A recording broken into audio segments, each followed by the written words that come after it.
The service door swung shut behind Natalie, swallowing the applause and leaving only the sharp smell of stainless steel, steam, and dish soap. For a second, she stood in the narrow back hallway of the hotel with the tray pressed against her waist, trying to breathe like nothing inside her had cracked. Someone in a chef coat hurried past with a pan of roasted vegetables. A bartender carried 2 cases of sparkling water toward the ballroom. Life kept moving because that was what life did when a poor girl found out she had been turned into someone else's experiment. Natalie set the tray beside the dish station, pulled off her catering gloves, and stared at her own hands. They looked the same as they had 2 months earlier, the night everything began. Red at the knuckles from washing glasses. A small burn near her thumb from the coffee pot. Nails trimmed short because long nails did not survive diner work. She closed her eyes, and the hotel lights dissolved into the cold blue flicker of Murphy's Diner on the west side, just after midnight, when rain turned the windows silver and the whole city seemed tired. That night, Natalie had been 13 hours into a double shift. Her back ached. Her feet felt 2 sizes too small inside her black work shoes. The last table had left without tipping, and the manager, Carl, had blamed her because the eggs were cold, even though she had told the kitchen twice. She was wiping down the counter when the bell above the door gave a weak little jingle. She almost said they were closed, but the man who stepped in looked like the weather had pushed him there.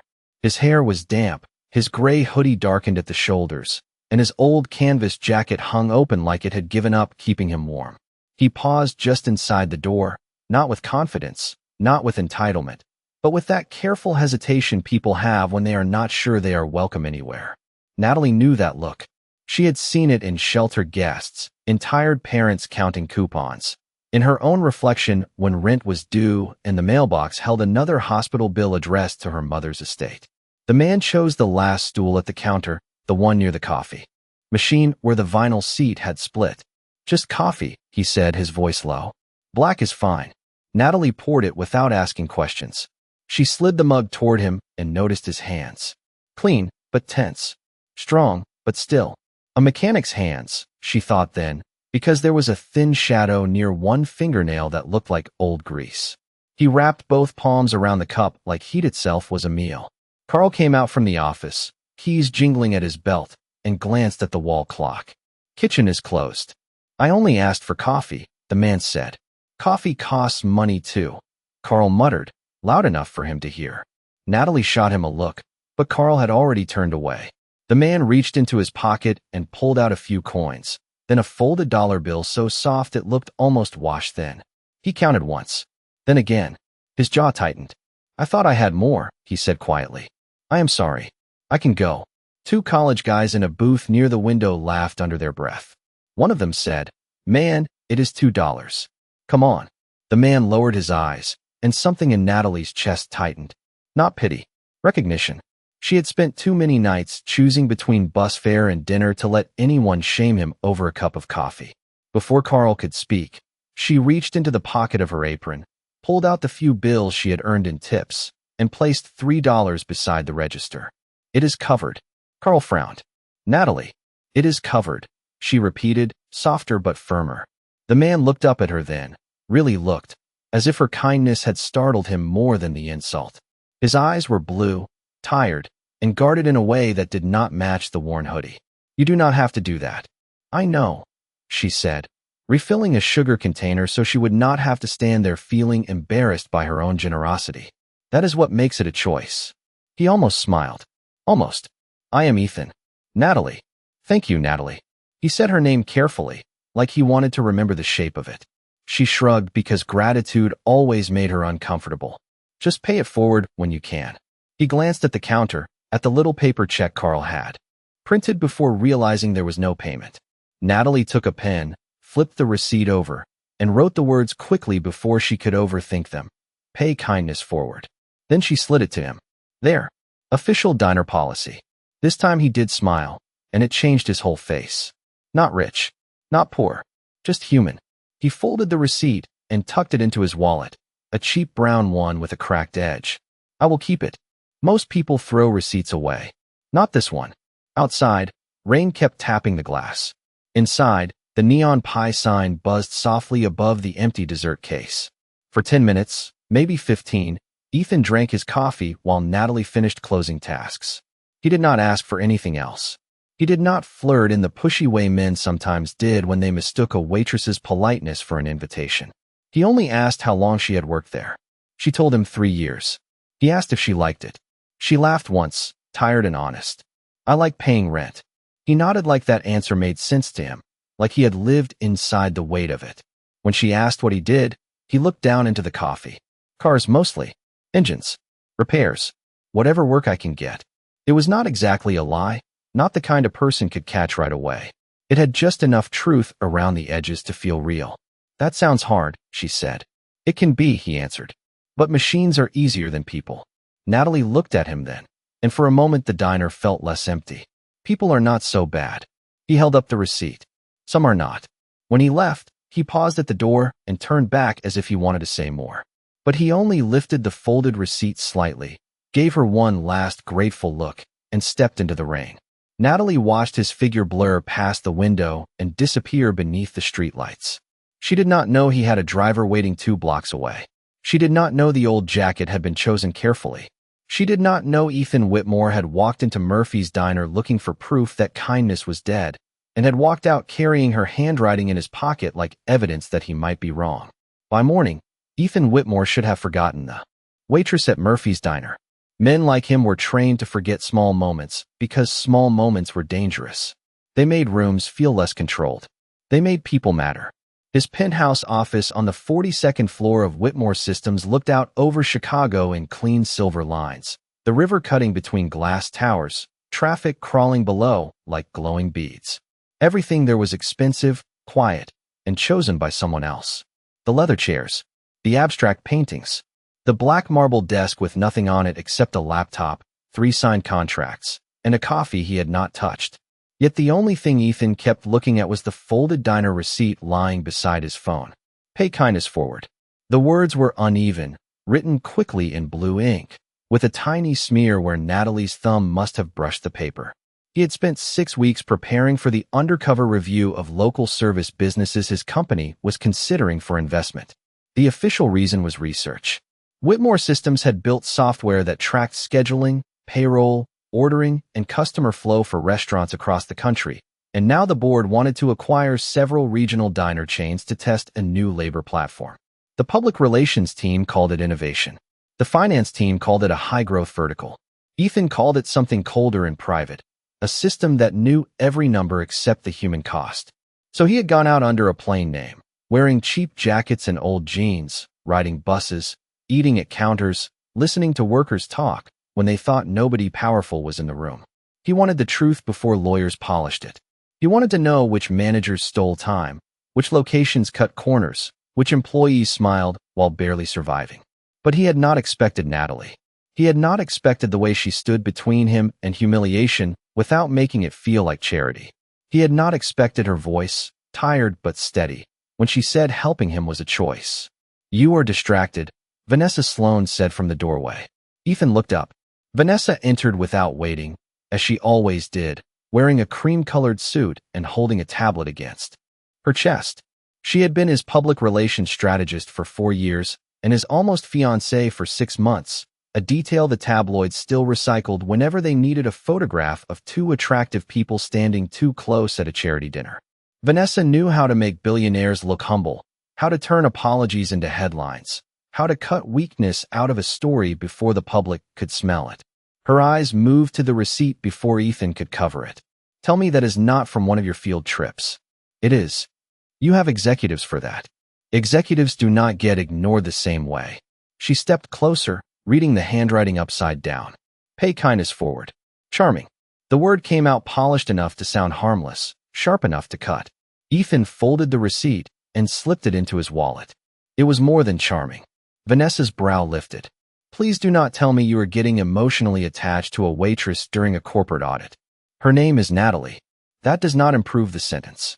Ethan turned back toward the window, but the city looked different than it had the day before. Smaller somehow. Less impressive. Down there, Natalie was probably finishing another shift, counting tips under fluorescent lights, while he stood above everything pretending he understood struggle because he had worn a thrift store jacket for a night. The thought made him uncomfortable, and he did not like how unfamiliar that discomfort felt. Murphy's Diner has problems, he said. The manager talks down to employees. I saw customers do the same. If we acquire that group, I want labor protections written in from the beginning. Vanessa sighed. That is a board conversation, not a midnight coffee confession. It became one when she paid for a stranger's drink with money she needed more than I did. Vanessa watched him carefully now. Ethan, people perform kindness when they think there is a reward. He looked at her. She had no idea who I was. Exactly. Which means she may be kind, or she may be lonely, or she may be whatever story you need her to be because you are tired of people knowing your net worth before your middle name. That landed close. Enough to truth that Ethan said nothing. His father had built the first version of the company with a simple philosophy. Never trust anyone who needs something from you. Ethan had spent most of his adult life trying not to become that hard, then slowly becoming efficient instead, which was just hardness with better manners. The undercover project had started because he wanted proof that people were still decent when money was absent from the room. But Natalie had not been data. She had been a person wiping down a counter with exhausted hands and still choosing grace.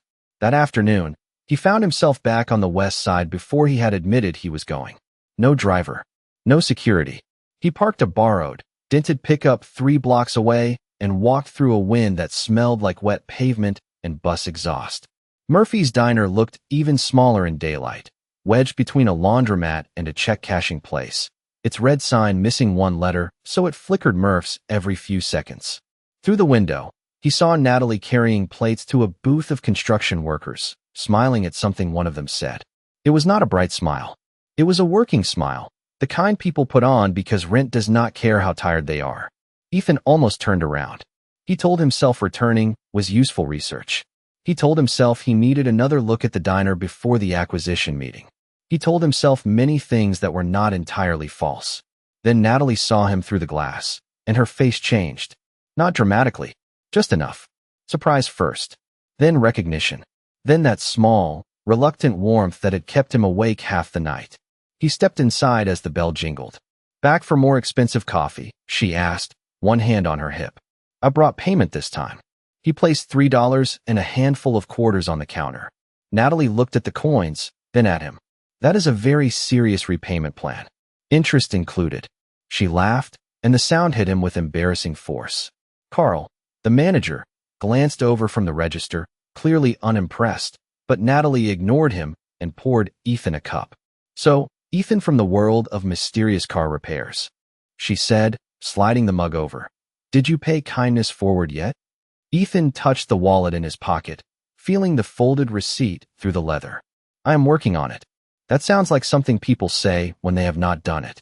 Fair. I will give you until the next refill. She moved away to help another table, and Ethan watched without meaning to. She remembered who wanted extra ketchup, who liked their coffee light, who needed the bill split 3 ways.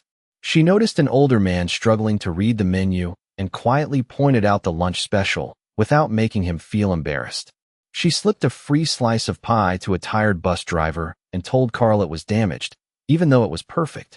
None of it was grand. None of it would make a headline.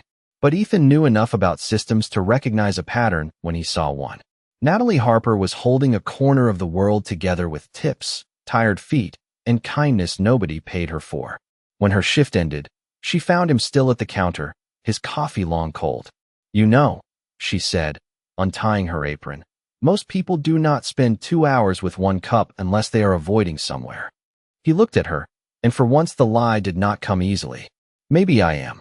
Her expression softened, just a little. Then maybe you should walk me to the bus stop. It is 6 blocks, and you can tell me which part of your life you are trying not to go back to. Ethan should have said no. He should have protected the boundary between research and feeling, between Ethan Miller and Ethan Whitmore, between the woman she believed she was helping and the man who could change her entire life with 1 phone call. Instead, he stood, left a $20 bill under the empty mug, then thought better of it and replaced it with 5, because 20 would raise questions he was not ready to answer. Outside, the wind lifted Natalie's hair loose from its clip, and she hugged her jacket tighter around herself. So, she said, walking beside him beneath the gray Chicago sky, machines are easier than people, right?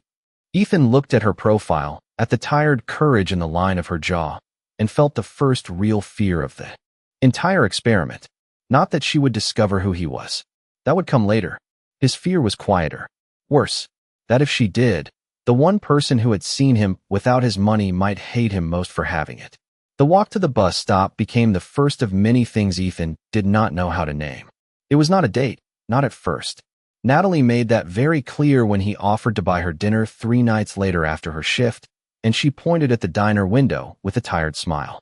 You already know where I work. If you want fancy, you picked the wrong girl. So they ate hot dogs from a cart near the river instead, standing under a street lamp while the wind pushed cold air off the water and rattled the paper napkins in their hands.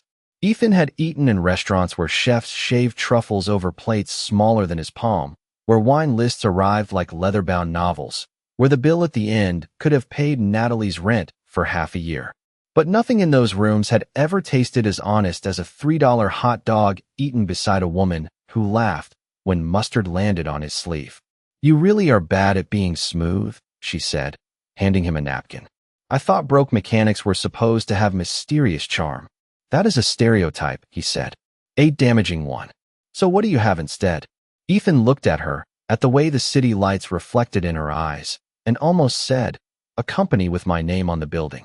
A penthouse you would probably hate. A board that thinks kindness is inefficient. Instead, he said, a questionable jacket and a working knowledge of engines. She nodded seriously. That is a start. They began seeing each other in small spaces the city forgot to make expensive. A bench near the Chicago River Walk where the metal stayed cold even through their coats. A 24-hour laundromat where Natalie washed uniforms after late shifts and Ethan sat beside her pretending he had laundry too. Though the first time he brought brand new shirts with tags still hidden inside the collar, she caught him and laughed so hard the woman at the next machine smiled. A corner table at a neighborhood coffee shop where refills were free if the owner liked you, and the owner liked Natalie because she always stacked her cup and saucer before leaving. On Sundays, they walked through a used bookstore with crooked shelves and a sleepy orange cat in the front window. Natalie would pull out paperbacks with cracked spines and read the first line aloud, judging each one like a tiny audition. Ethan watched her more than the books. He watched how carefully she handled things that had already been handled by many people. How she respected worn covers, chipped mugs, tired cashiers, old men counting coins at the register. She had a way of giving dignity back to anything the world had treated carelessly. One evening, snow began falling early, soft and uncertain, while they waited for the bus on Milwaukee Avenue. Natalie tucked her hands under her arms and looked at him from beneath the edge of her knit hat. Tell me something true. Ethan's chest tightened. About what? About you. A bus hissed past without stopping, spraying slush along the curb. Ethan looked down at his boots, deliberately scuffed, bought by Vanessa's assistant to look believable. The lie sat between his ribs like a stone. My father believed money solved everything, he said finally. That much was true. He thought if you were useful, people respected you, and if you were not useful, you deserved what happened next. Natalie's face softened, the teasing gone. That is a lonely way to grow up. Ethan gave a quiet laugh, without humor. It was a very efficient one. Did you become like him? The question came gently, but it struck hard. He looked at the snow landing on her sleeve, melting into dark dots. I have tried not to. That is not what I asked. He turned to her.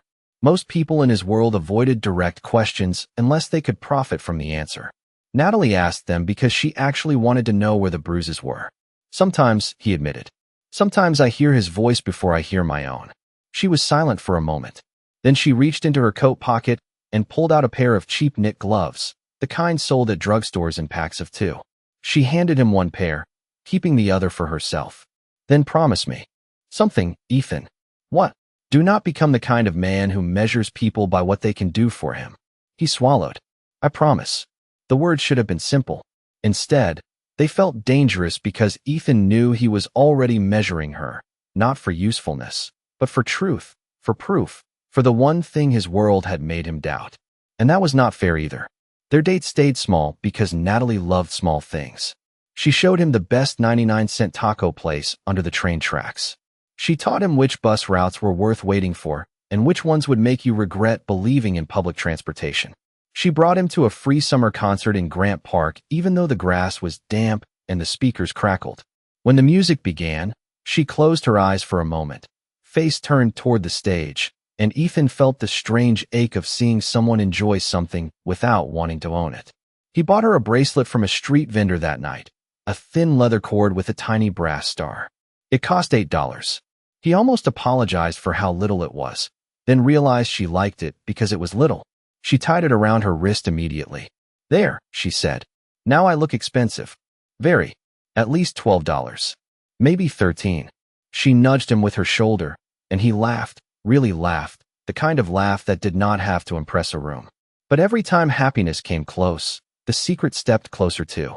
His phone would light up with Vanessa's name, or a board member's message, or a calendar alert reminding him of a charity event he could not attend as Ethan Miller. He learned to turn the screen face down before Natalie saw too much.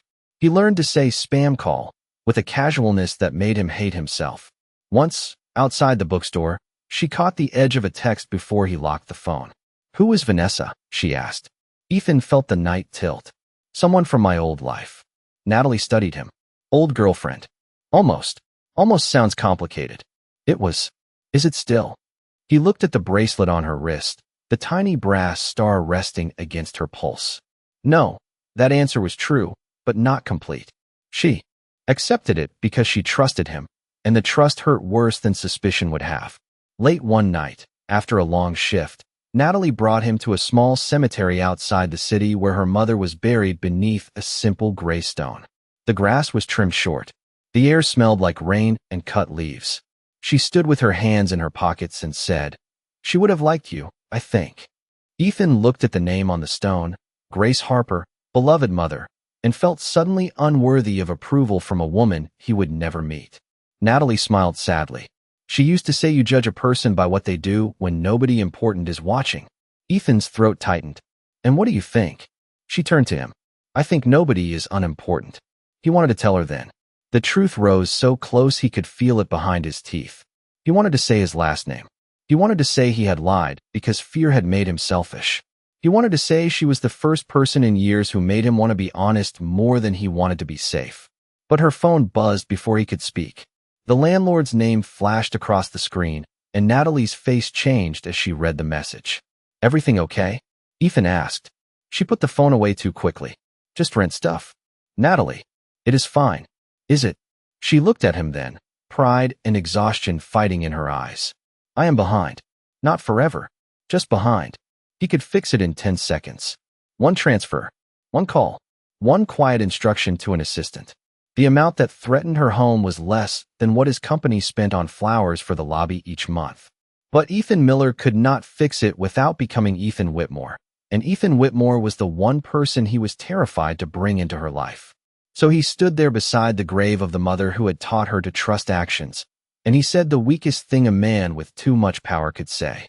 "I am sorry." Natalie nodded, looking away. "Me too." Snow began to fall again, light against the dark grass. She slipped her hand into his, and Ethan held it carefully, as if honesty were something fragile he had already dropped, but she had not yet heard. Break.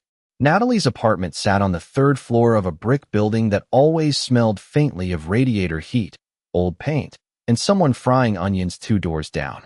Ethan first saw it on a Thursday night after her shift, when the temperature had dropped below 20 degrees and the wind off the lake made every breath feel sharp. The bus was late again. Her gloves had holes at 2 fingertips, and the little brass star bracelet he had bought her kept slipping under the sleeve of her coat. "You do not have to walk me all the way up," she said when they reached her building. "I know. Then why are you still here?" Ethan looked at the cracked front steps, the buzzer panel with 3 missing name tags, the flickering hallway bulb behind the glass door. "Because it is cold, and because you look like you are trying very hard not to admit you are cold." Natalie rolled her eyes, but she was smiling when she unlocked the door. "Fine. 5 minutes. But do not judge the place. The building has character. That is what people say when something leaks." "Exactly. Character." The stairwell groaned under their feet. Somewhere above them, a television played a game show too loudly. Natalie climbed quickly, as if she was used to outrunning embarrassment. On the landing, she paused before opening her door, one hand still on the key. It is small. Natalie. And the window sticks. And the kitchen light works when it feels emotionally supported. I am not here to inspect it. She looked at him for a second, trying to decide whether she believed him, then pushed the door open. The apartment was tiny, but it had warmth no penthouse designer had ever managed to create. A blue thrift store couch sat beneath a window sealed with clear plastic against the winter air. A narrow table held 2 mismatched chairs, a stack of mail, and a chipped mug full of pens. On the wall near the kitchen, taped carefully in straight lines, were handwritten notes. Save $3,000. Apply for better shifts. Replace window seal. Finish mom's recipe box. Keep going.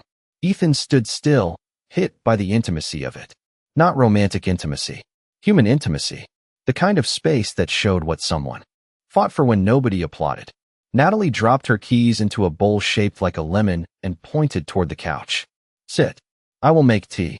It is either peppermint or the kind that tastes like a lawn, so choose wisely. Peppermint. Good survival instinct. She moved around the little kitchen with practiced efficiency, turning the stove knob twice before the burner caught. The overhead light flickered once, twice, then surrendered into a weak yellow glow. See, she said, emotionally supported.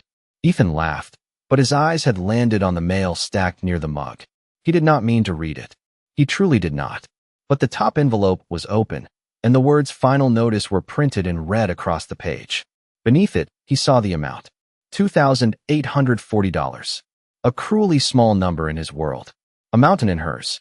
Natalie noticed his silence and followed his gaze. Her smile disappeared. She crossed the room quickly and turned the envelope over. That is private. I am sorry. Then do not look. I was not trying to. But you did. The kettle began to hiss softly behind her. Ethan wished he could take back the moment. Wished he could unsee the number. Wished he could stop calculating how easily he could erase the threat hanging over her. Natalie folded her arms, defensive now, not because she was ashamed of being poor, but because she was tired of people treating poverty like a window they had permission to stare through. It is a rent agreement, she said. I worked something out with my landlord. Is it enough? It will be. You do not have to handle everything alone. Her eyes sharpened. I know that sentence is supposed to sound kind, but be careful with it. Ethan looked at her, confused. What do you mean? I mean, people say that right before they decide your life is a problem, they can solve better than you can. The kettle screamed then, thin and urgent. Natalie turned it off, poured hot water over 2 tea bags, and set one mug in front of him with more force than necessary. Her hands were steady, but her face was not. My mother got sick when I was 23, she said after a moment. Not dramatically. Not like in movies. 1 week she was tired. Then she was in appointments, then treatments, then paperwork. Always paperwork. Insurance forms, hospital forms, payment plans. Every envelope sounded like bad news. Ethan said nothing. He had learned enough by now to know silence could be more respectful than sympathy. Natalie leaned against the counter, looking past him toward the taped notes on the wall. She apologized to me near the end. Can you imagine that? She was the one hurting, and she said sorry because being sick was expensive. Her voice did not break, but it thinned at the edges. After she passed, I kept paying what I could. Not because anyone forced me to. Because it was her name. Her life. I could not just let collectors reduce her to numbers. Ethan felt the receipt in his wallet like a weight. Pay kindness forward. He had thought kindness was giving when it cost little. Natalie was teaching him kindness sometimes meant paying long after the person you loved was gone. You loved her a lot, he said. Natalie's eyes softened, but only for a second. She was my home. The words settled in the room. Outside, a bus side at the curb. Somewhere downstairs, pipes knocked inside the wall. Ethan wanted to cross the distance between them, not to rescue, not to impress, just to stand close enough that she would not feel alone inside the memory. But even that felt like something he had not earned. Later, after they drank the tea and the conversation became lighter because Natalie forced it to, Ethan left with her voice still echoing in his mind. I do not need saving. Not yet spoken exactly that way, but already there. Already waiting. The next morning, he called his assistant from the back seat of the borrowed pickup parked 2 blocks from Murphy's Diner. Find the landlord for Natalie Harper's building, he said, then stopped himself. His assistant paused. Sir. Ethan closed his eyes. He could hear Natalie warning him without being there. People decide your life is a problem they can solve better than you can. No, he said quietly. Forget that. Forget what, sir? Nothing. I will handle it. But fear makes generosity impatient. By Friday night, after watching Natalie work another double shift with dark circles under her eyes, Ethan made the choice he would regret most. He slipped an envelope under her apartment door before dawn. No note.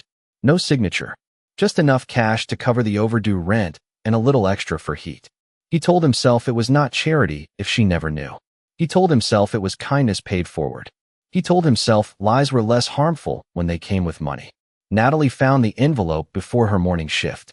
By noon, she was waiting for him outside Murphy's diner, the envelope clenched in one hand, her face pale with anger. Did you do this? Ethan stopped on the sidewalk. Snow dusted his shoulders. Traffic moved behind him in gray streaks. He could have denied it. The lie was ready, but her eyes made it impossible. I wanted to help. Natalie's laugh was small and hurt. Help? You mean sneak money under my door like I am some sad little project? No, that is not what you are. Then why did you treat me like one? He stepped closer, lowering his voice. Because I saw you drowning. You saw one bill. I saw enough. No, Ethan. You saw what embarrassed me, and you decided that gave you permission. The words struck harder because they were true. She pushed the envelope against his chest. He took it because she would have dropped it otherwise. Natalie, please. I do not need saving, she said, and now the sentence was fully alive between them. I need honesty. Ethan could not breathe for a second. There it was. The door he could open, the truth he could finally tell, the name that would either explain everything or destroy what remained. Ethan Whitmore. 2 words. 1 chance. But Carl shouted from the diner entrance that Natalie's table was waiting, and fear stepped in before courage could. Ethan looked down at the envelope in his hands. I am sorry, he said. Natalie stared at him, waiting for more. Waiting for the truth she somehow knew was hiding behind his apology. When it did not come, something in her expression closed. Not all the way, just enough to scare him. Keep it, she said. And do not ever confuse money with trust again. Then she walked back inside, the bell above, the door ringing lightly behind her, while Ethan stood on the sidewalk with almost $3,000 in his hand and less power than he had ever felt in his life. For 3 days after the envelope, Natalie kept Ethan at a distance, so carefully it hurt more than anger would have. She still poured his coffee when he came into Murphy's diner, but she did not linger at the counter. She still answered when he asked how her shift was, but only with 1 or 2 words. Fine. Busy. Tired. The little brass star bracelet stayed on her wrist, and somehow that made it worse, because it meant she had not thrown him away completely. She had only moved him outside the part of her life where trust was allowed to breathe. Ethan tried to find the moment to tell her everything. He rehearsed it in the borrowed pickup, in the elevator of his office tower, in the silent penthouse kitchen at 2 in the morning with the city glowing beneath him. My name is not Ethan Miller. I should have told you sooner. I was afraid. None of it sounded clean enough. None of it could undo the fact that every hour he waited turned the truth into something heavier. On the 4th day, Natalie picked up a catering shift through a friend from the diner because the rent still needed to be paid. Pride did not cover groceries, and winter in Chicago did not care how broken a heart felt. The job was at the Grand Ellington Hotel downtown, a place she had only ever passed from the sidewalk, looking through glass doors at chandeliers that seemed to belong to another country. The catering manager handed her a black vest, a name tag, and a warning to stay invisible. Tech crowd, the woman said, checking a clipboard. Big donors, big egos, bigger tips if nobody spills anything. Natalie tied her apron, pinned back her hair, and told herself rich people were just people with better lighting. By 6 o'clock, the ballroom had filled with voices, perfume, camera flashes, and the soft clink of money pretending to be manners. Tall arrangements of white roses stood on every table. Screens near the stage displayed sponsor logos in silver and blue. Natalie moved through the room with a tray of champagne, reading empty glasses, half gestures, impatient fingers. She had learned a long time ago that serving people well meant noticing needs before they became demands. A man in a navy tuxedo asked for sparkling water without looking at her. A woman in diamonds complained that the room was too cold. 2 investors laughed near the dessert table about a restaurant acquisition, one of them saying, Labor costs are emotional noise. Software fixes that. Natalie's hand tightened around the tray, but she kept walking. Then she saw Vanessa Sloan near the front of the room. Not from life, not exactly, but from the kind of glossy online photos people at Murphy's sometimes passed around when celebrity gossip filled slow hours. Vanessa stood beside the stage in a silver dress, speaking into a headset, calm and flawless, directing staff with 2 fingers and a smile that never reached her eyes. Natalie would have forgotten her quickly if Vanessa had not looked straight at her. The woman's gaze paused on the name tag. Natalie Harper. Something flickered there. Recognition, maybe. Or preparation. Natalie felt a small unease move through her, but before she could understand it, the lights dimmed. The host stepped onto the stage. Applause rolled across the ballroom like weather. Natalie shifted closer to a side aisle, ready to clear empty glasses when the speeches began. The host talked about innovation, leadership, changing the future of American business. Words that rose high and touched nothing. Then the main screen behind him brightened, and a magazine cover appeared, huge and sharp and impossible to misunderstand. Ethan's face looked down over the ballroom. Not the tired man in the old jacket. Not the careful smile across a diner counter. This version was photographed in perfect light, his hair styled, his jaw set, his eyes direct in the way powerful men are taught to look when cameras become mirrors. Beneath the image were the words that tore the air from Natalie's lungs. Ethan Whitmore, founder of Whitmore Systems, Forbes billionaire innovator. The tray dipped in her hands. One glass slid, hit the marble floor, and broke with a sound so bright it seemed to slice through every lie at once. Hey! Few heads turned. Someone sighed with annoyance. Natalie barely heard it. Her mind was no longer in the ballroom. It was back in her apartment, where she had told him she needed honesty. It was at her mother's grave, where she had told him nobody was unimportant. It was at the diner counter, where he had counted coins he did not need and let her pay with money she did. The applause swelled as Ethan walked onto the stage. He looked exactly like the screen and nothing like the man she had known. His suit was black, expensive without trying to be noticed. His cufflinks caught the light. The room stood for him. People smiled with their whole faces because wealth makes admiration easy. Ethan reached the microphone, thanked the host, then looked out across the crowd. His eyes found Natalie almost immediately, as if guilt had led them there before love could. The color drained from his face. For a heartbeat, neither of them moved. Natalie saw him understand what she had just learned. She saw the apology before he spoke it. She saw the fear, too, and that almost made her angrier, because now he was afraid of losing something he had never been brave enough to protect with the truth. Vanessa noticed the silence. She followed Ethan's gaze and slowly smiled. Then she crossed the edge of the room with the smooth confidence of someone who knew exactly where the wound was. She stopped beside Natalie, close enough that her perfume cut through the smell of champagne. "Oh," Vanessa said softly, not loud enough for the room, but loud enough for Natalie. "So you are the diner girl." Natalie turned her head, still numb. "Excuse me." Vanessa's smile stayed perfect. "Sweetheart, did he forget to tell you which version of him you were dating?" The words landed with quiet cruelty. Not shouted. Not dramatic. Worse. Casual. As if Natalie's humiliation were a detail in an event plan. On stage, Ethan leaned toward the microphone. "Good evening," he said, but his voice caught slightly. The audience laughed politely, assuming charm, not disaster. Natalie looked at him one last time. She wanted to remember every part of the moment, not because it was beautiful, but because pain sometimes needs evidence. The screen. The applause. Vanessa's smile. The name Whitmore glowing above him. Then she bent down with a napkin, picked up the largest pieces of glass, placed them on her tray, and walked toward the service doors. Behind her, Ethan stopped speaking. A murmur moved through the first row. Natalie pushed through the doors into the back hallway, where the air was hotter and less polished, where kitchen staff shouted over steam and nobody cared about Forbes covers.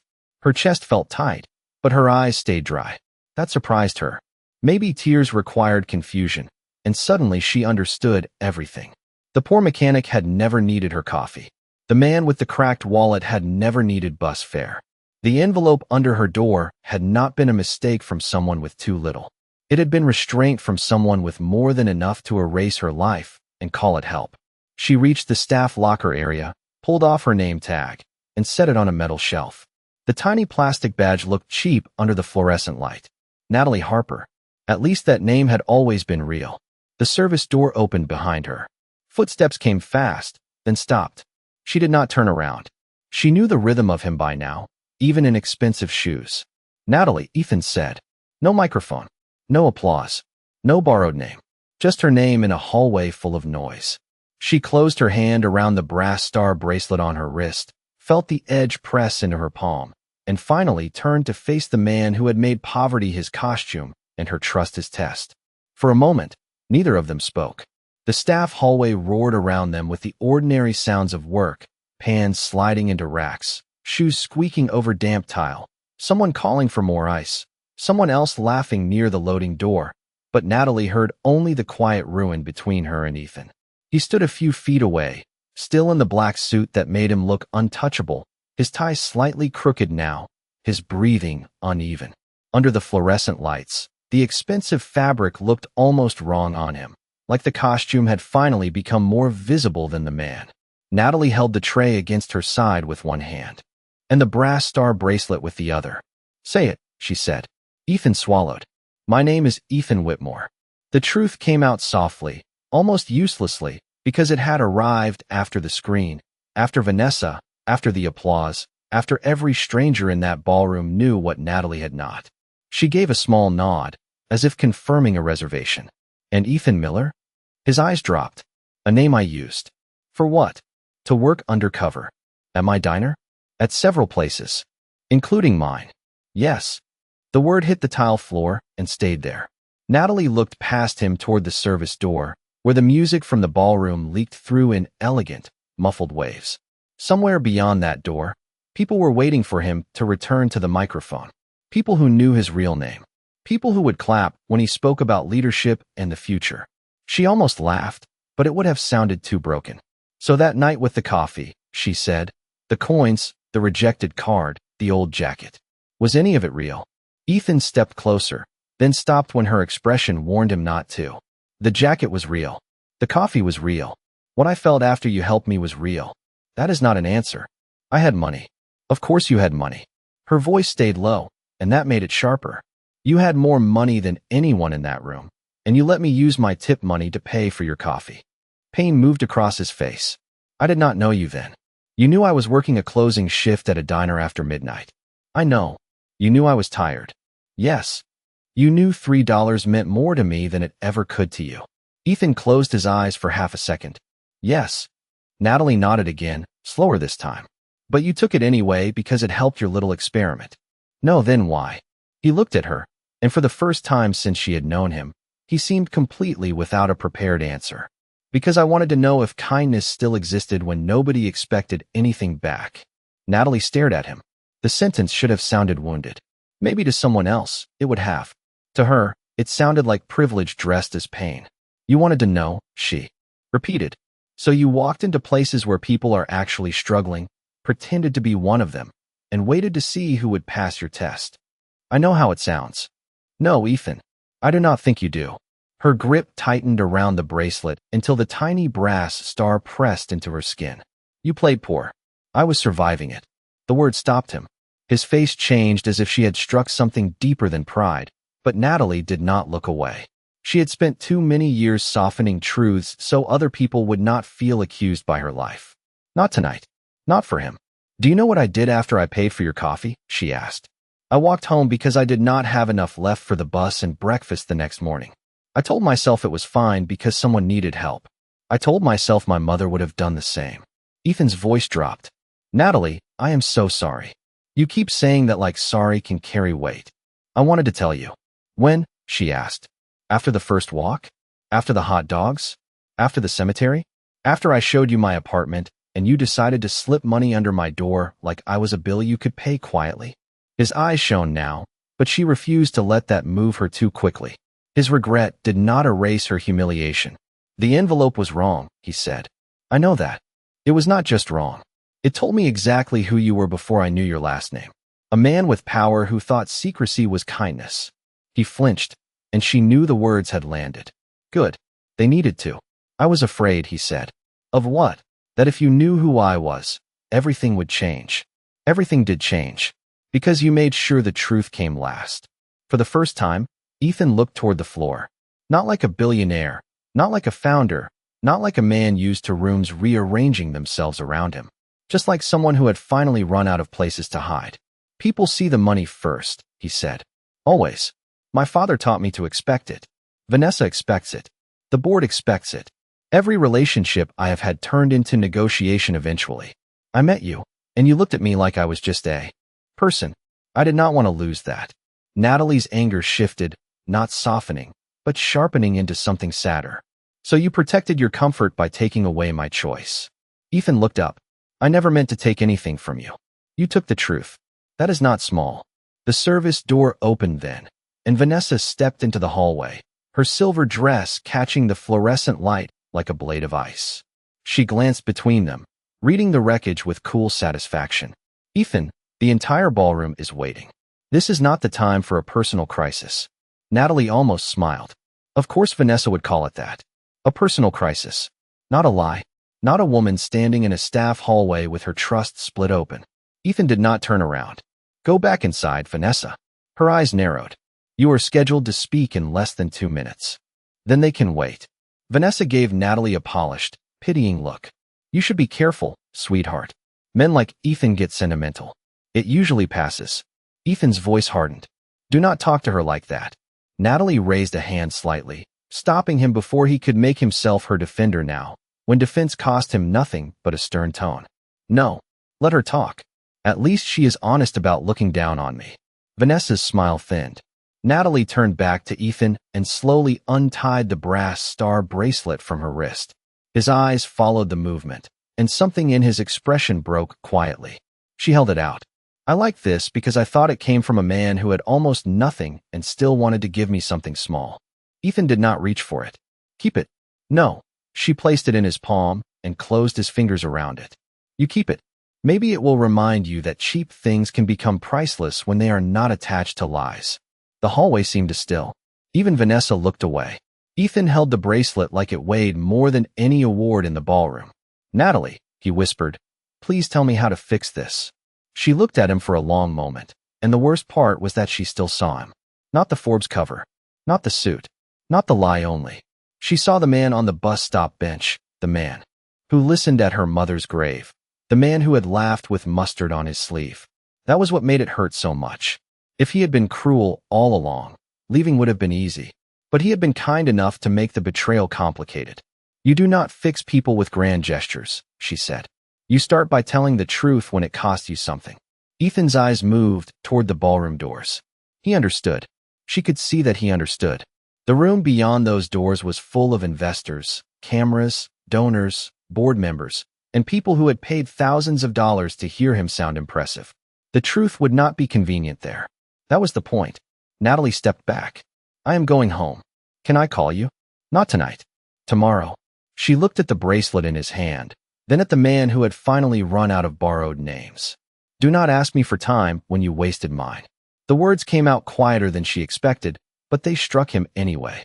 She turned toward the employee exit, pushing past the rack of black coats and the stacked boxes of bottled water. Behind her, Vanessa said something low and urgent about optics. Ethan did not answer. Natalie reached the metal door at the end of the hallway and pressed her palm against the push bar. Cold air slipped in around the frame, smelling like snow and traffic. Before she stepped outside, she heard the ballroom door open behind Ethan. The applause, confused and waiting, spilled into the hallway. For one fragile second, Natalie paused, not turning back, just listening. Then Ethan's voice came through the speakers, no longer smooth, no longer polished, no longer safe. Before I accept any honor tonight, he said, there is something I need to tell the truth about. Natalie closed her eyes. The cold touched her face. She did not know whether truth spoken too late could still matter. But for the first time all night, Ethan sounded less like the man on the screen and more like the man she had almost believed in. Natalie did not turn back toward the ballroom. She stepped into the service alley behind the Grand Ellington Hotel, and the cold struck her cheeks so quickly it stole the breath she had been holding. Snow drifted through the glow of the loading dock lights. Delivery trucks hummed near the curb. Somewhere above her, beyond brick walls and tinted windows. Ethan Whitmore was speaking into a microphone with the entire room watching. She told herself she did not care. She told herself truth spoken after exposure was not bravery. She told herself to keep walking. But the service door had not closed all the way behind her, and his voice followed her into the night, thin through the speakers at first, then clearer as someone inside opened the door to take out trash. "Tonight, I was supposed to accept an award for leadership," Ethan said. The words echoed strangely against the alley walls. But leadership without honesty is just performance. Natalie stopped beside a stack of folded linens, her arms wrapped around herself. A worker in a hotel jacket glanced at her, then looked away, giving her the privacy strangers sometimes offer better than friends. Inside, the ballroom had gone quiet. Not polite quiet, shocked quiet. Ethan continued, and this time there was no charm in his voice, no practiced pause, no public relations shine. "For the last several weeks, I went undercover in restaurants and service businesses my company was reviewing for investment. I told myself I was trying to understand working conditions from the ground. Some of that is true, but it is not the whole truth." Natalie closed her eyes. She could see him on stage without looking. Black suit, white lights, powerful people shifting in their chairs because truth was always more uncomfortable when it interrupted dessert. "The whole truth is that I used a false name. I allowed people to believe I had less than I did. I accepted kindness from someone who had every reason to protect what little she had, and I did not tell her who I was. That was not research. That was fear." A murmur rose, then faded. Natalie's throat tightened against her will. She hated that a part of her still knew the difference between a speech and a confession. This was not polished. This was costing him something. "I was afraid that if people saw my money first, they would never see me," Ethan said. "But in trying to avoid being reduced to wealth, I reduced someone else to a test. I was wrong." The alley felt colder. Natalie looked down at her bare wrist where the brass star had been. It looked strangely empty, like a sentence missing its final word. Inside the ballroom, Vanessa's voice cut faintly across the microphone, low but tense. "Ethan, stop." He did not. "No. For once, we are not managing the story. We are telling the truth." That line changed the room. Natalie could feel it even from outside, a shift in the air, the first crack in the glass wall between image and accountability.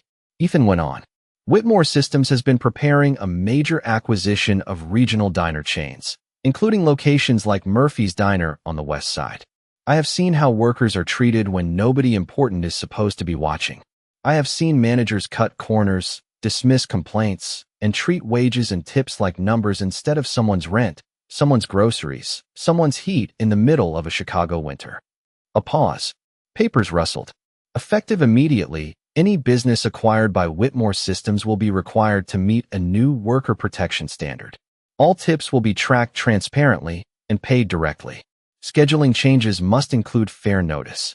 Overtime will be audited by an outside firm, not our internal team.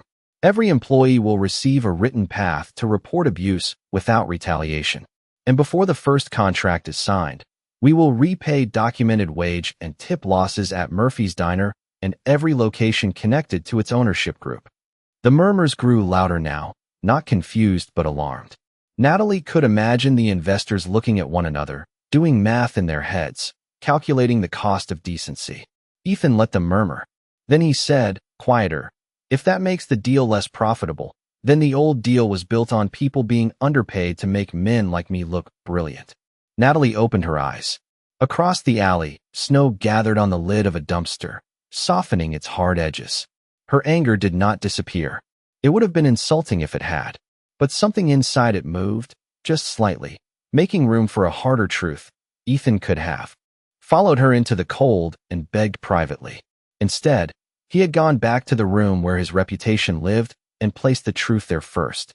The service door opened wider, and 2 hotel staff members stepped out, whispering. "Did you hear that?" one said. "The board is going to lose it." The other shook his head. Maybe they should.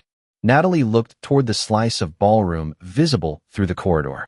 Ethan was still speaking. "I also owe an apology to someone by name, but I will not use her name here because she never agreed to become part of my public lesson. She gave me kindness when she thought I had nothing. I answered with secrets. I gave money when what she asked for was honesty. I confused help with control. That apology belongs to her privately, if she ever chooses to hear it. Natalie's breath caught. Not because it fixed anything.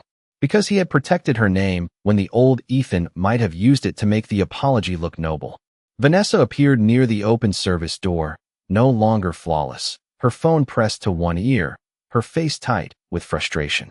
We need a statement ready before this hits social media, she snapped at someone inside. Then she saw Natalie.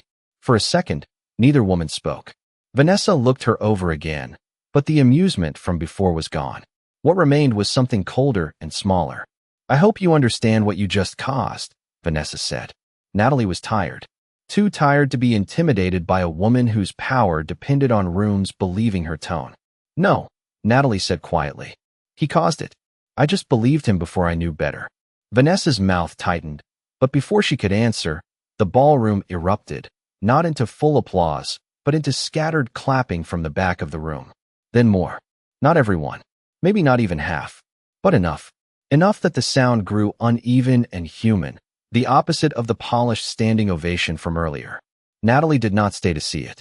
She walked down the alley toward the street, past the loading dock, past the valet stand, into the snow-bright noise of downtown. Her phone buzzed twice before she reached the corner. First, a message from a coworker at Murphy's. Girl, what is happening? Carl looks like he swallowed a lemon. Then another from an unknown number. Natalie, I will not ask you to answer. I just want you to know the truth is no longer hidden. I am sorry. Ethan. She stared at the message until the screen dimmed. The old part of her wanted to write something sharp. The softer part wanted to ask if his hands were shaking the way hers were. She did neither. She put the phone in her pocket and kept walking. Over the next 2 weeks, the world around Murphy's diner changed faster than Natalie trusted. Carl was suspended first, then gone. 2 accountants arrived with laptops and serious faces. Every server was asked to review old schedules and tip records. Money appeared in paychecks with the label correction payment, and for once, it was not a mistake in the wrong direction. The owner sold under pressure after 3 former employees came forward.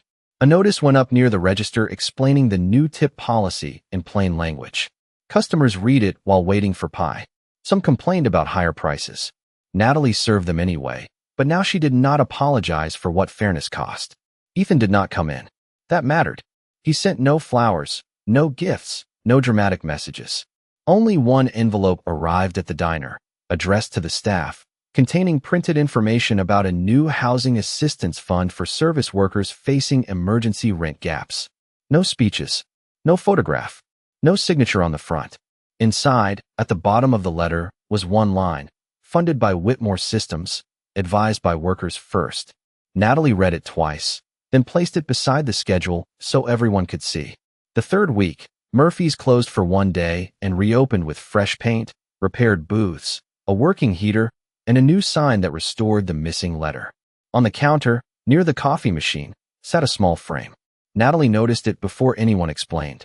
Her own handwriting stared back at her from a receipt she thought had vanished into a stranger's wallet. Pay kindness forward. Beneath it, in smaller writing, someone had added, I finally did. Natalie stood very still. The diner noise softened around her, plates, coffee, laughter, the bell over the door. She reached toward the frame, but did not touch the glass.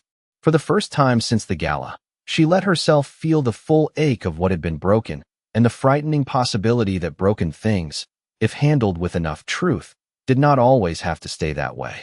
A week later, Natalie found Ethan waiting outside Murphy's diner just after closing, not in a tuxedo, not with a camera crew, not with a speech ready for anyone passing by.